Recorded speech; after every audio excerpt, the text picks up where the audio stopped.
Dublin, speaking of Dublin, they'll obviously be in Croke Park as well. 5-18, Tyrone, 12 points, 21-point win for Dublin. An absolute annihilation from a Dublin perspective. Obviously, Joe Stubbs went into this game feeling confident in Croke Park. Obviously, playing very, very good football at the moment. Life is good. But even though Tyrone didn't start Eric Canavan, I don't think many Dublin fans would have expected us to beat Tyrone by 21 points. Like an absolute incredible performance from start to finish. Goals galore. And, I mean, can this Dublin team be stopped right now? That's the big question. I think it comes down to Derry and Kerry, honestly, because this Dublin team looks like a steam train and it doesn't look like stopping any stop whatsoever. Like we talked about Conor O'Callaghan in the last few weeks scoring for fun, and you had two players in particular yesterday, Cullen Basquez scoring 2-3 and Larkin O'Dell scoring 1-2, who were absolutely outstanding. And I just feel Dublin are on a serious route towards an All-Ireland this year. You look at Ross McGarry as well. I think I did some stats earlier. He scored 13 points for Dublin, 12 from play. You have to be impressed with that as a Dub Iron, because he's doing absolutely brilliant in the wing forward position. Like Kieran Kilkenny as well. Like Killy McGuinness has come into the team and scored a couple of points yesterday. Like, it all looks rosy for Dublin at the moment. They look really, really good. And that's, again, without Fitzsimons, without Cluxton, without McCaffrey, without McCarthy, and you're excelling. It's just incredible, really, to watch. And they look like a one train ticket towards maybe even a second Sam Maguire in a row. We'll have to see how the next few weeks pans out. Derry and Kerry will obviously be under coattails, but Dublin look in a serious charge at the moment. Dublin were brilliant yesterday, no doubt about it. But Tyrone, and I think Brian Dooher used this in the post-match interview yesterday, it was embarrassing.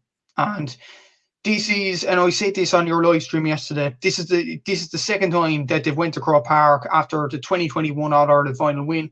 They've got beaten by 218 to 12 points against Kerry, and now 518 to 12 points against Dublin. That's not a good sign. It shows a kind of a weak mentality in Tyrone. And I know Canavan wasn't playing yesterday, but look at that full forward line that they had out in the field. Rory Canavan, Darren McCurry, Colin McShane. That's a top full forward line. And Tyrone fans are thinking that isn't the first team that played against Dublin yesterday. It's close to it. And he absolutely got hammered. And I just feel, and I look at Tyrone's league campaign as well, and most Tyrone fans might not be worried about this, but I'd be seriously worried, because when you look at it from a landscape here, they've got 6 points. 4 of those points came from sides that got relegated in Roscommon and Monaghan, and the other 2 came against Mayo, where they performed well in the second half, granted, but they were terrible in the first half in that game. So I don't know where this Tyrone team goes. I think this is honestly a tough time for Tyrone, and they're facing Monaghan or Cavan in the Ulster Championship quarter-final in a few weeks' time. I wouldn't be confident that Tyrone would turn them over. I really wouldn't, because the confidence would be draining out of them after that trouncing yesterday. And Brian Dooher has a lot of work on his hands to turn this form around, because going up to Croke Park twice and getting annihilated twice the way they did is just really, really poor from a Tyrone standpoint. And Sean Kavanagh talked about standards as well last night, and Brian Dooher kind of knows that as well. And it's just worrying from the Tyrone point of view, in my opinion. It really, really is. Kieran says here, Dublin young guns leading the way, frightening the depth of talent. The Dubs look like they could walk this All-Ireland. Era 321 was saying Dublin the team to be the best in Ireland. Absolutely ridiculous, but Derry are a serious outfit as well. Let's see what happens. Yeah, look, you certainly can't sleep on Derry, in fairness, and it should be a very interesting league final. But yeah, as you said, and as other people have said in the comments, like the fact that Dublin have introduced, like, obviously the likes of Ross McGarry, Killian O'Gara, Killy McGuinness, these lads they've been on the fringes over the last few years, but they've really clicked into gear this year, in my opinion. Like, in particular, Ross McGarry's been absolutely brilliant. Colin Basquez comes back in, scores 2 goals and 3 points. Looks like he's never been away. And like, you're looking at Dublin at the minute, and you obviously still have Paul Mannion, James McCarthy, Stephen Cluxton, Mick Fitzsimons to come back into the side at some point. But the way Dublin are playing at the moment, like, do any of them lads even get into this Dublin team? Because like the starting 15 is just doing the absolute business. And like, Niall Scully's been absolutely brilliant as well. Conor O'Callaghan looks absolutely rejuvenated. It's like, Jack McCaffrey still has to come back in. It's frightening the amount of depth that Dublin have, and like, even as we said, the fringe players who maybe weren't considered to be starters, the likes of Ross McGarry, the likes of Killian McGuinness, but they've been absolutely sensational for Dublin this year. They've been really good. And even look at Killian McGuinness. So, like, I've been crying out for him to start on the Dublin team, given his performances for Skerry's Harps, and particularly for TU Dublin in the Sigerson Cup. And he's just come into the team and slotted in seamlessly. He's looked really, really good. And even other forwards around there as well. Sean Bugler, I know, I don't think he actually played yesterday, but he's been brilliant throughout the league campaign. And as well as that, Cian Murphy, I think, has been brilliant. Scored a goal yesterday. And let's not forget, a few weeks ago, kept Paddy Clifford quiet against Kerry. So, like, this guy seems to be on a good run of form as well. Theo Clancy coming into the team from Kilmacud Crokes as well. It all looks really good from a Dublin point of view. And added on to that, with Cluxton dilemma, he's still a David O'Hanlon. And Evan Comerford, to be fair to him, when he's come into the team, has done well. So, like, Dublin look on a serious route to an All-Ireland title this year. And I don't think, at this moment in time, I don't think anybody could stop them. But you're right to talk about Derry as well. But I know we'll get on to Kerry in a sec, but I don't think Kerry could be right off either. They're still aristocrats of Gaelic football. They still have one of the greatest footballers we've ever seen. They still have Sean O'Shea, Paddy Clifford. And Sean Kavanagh kind of dismissed them last night, so I'll get on to him more in a sec. But that was kind of, kind of disrespectful to Kerry, in my opinion. But looking at Dublin, they look incredible from defence to attack. They scored the most amount out of all the four divisions in the Alliance League, and you could just see why. The attack is absolutely frightening. And yeah, I'll be interested to see what kind of performance they put up against Derry on Sunday, because they're on fire at the moment. They really, really are, in fairness. Derek says Desi Farrell's strategy of keeping these new lads around the last few years is paying off. He must be so happy how they put their hand up for the Jersey. Derry serious threat and league final will be acid test. Absolutely. So where do we put James McCarthy, Paul Mannion, Stephen Cluxton? Well, yeah, Cluxton obviously will come in. There's absolutely no doubt about that. Even if Evan Comerford and David O'Hanlon have looked very good.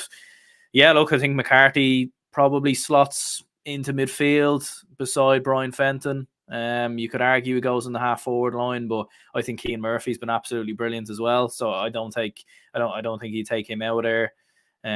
Maybe you put him at number 7, but then you also have Jack McCaffrey to come back in potentially as well. You probably put Paul Mannion in for Killian McGuinness, but McGuinness has been brilliant, again. So like it's one of them where if Mannion's on the bench and McGuinness is in the form that he's in, you don't make any changes. But can Dublin keep up this momentum though? Because as we've seen with the new championship structure and everything else, and the fact that Dublin now, obviously they have the league final, fair enough, against Derry, but after that they go into the Leinster Championship. They won't be playing teams of the standard that they've been playing in Division 1, and they're probably, realistically speaking, probably going to win a lot of their games by a canter, which probably isn't good preparation before the group stages and the All-Ireland series and everything else. So, like, do Dublin just keep up this momentum? Do they keep going full throttle? Or can you see them maybe taking their foot off the gas a little bit in the next few weeks?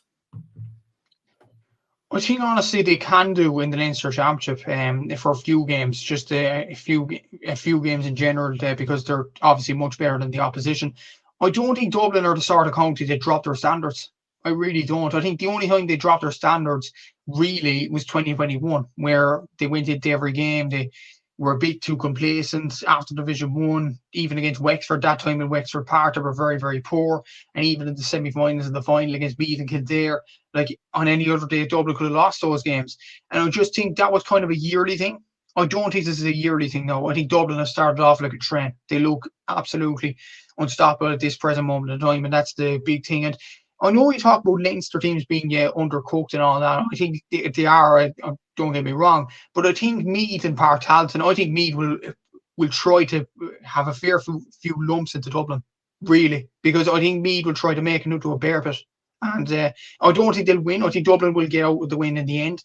But I think that's still a tricky assignment in many, many ways more than one, because like Meath would want to stamp their authority in the Leinster Championship after winning the Tailteann Cup last season. So I think, but to be honest, like after the Meath game, you have an easy enough semi-final, easy enough final. Like if Louth, Kildare make it to the final, like not really hardest teams, if you know what I mean. So, well, Lowe are, to be fair, but you see the way Lowe got pushed over last year in the Leinster final. And like, I think honestly in Leinster, I think the game you'd be looking towards as maybe a game that will perk you up even more for the All Ireland is probably Meath, probably. But we'll have to see in the next few weeks what sort of Meath team turn up in Partalton that day. But yeah, I don't think Dublin will be the team to drop the standards. They haven't done so before. They only did so in 2021. That was nearly a yearly thing. They haven't done it in any other time, and I can't see how they will this year.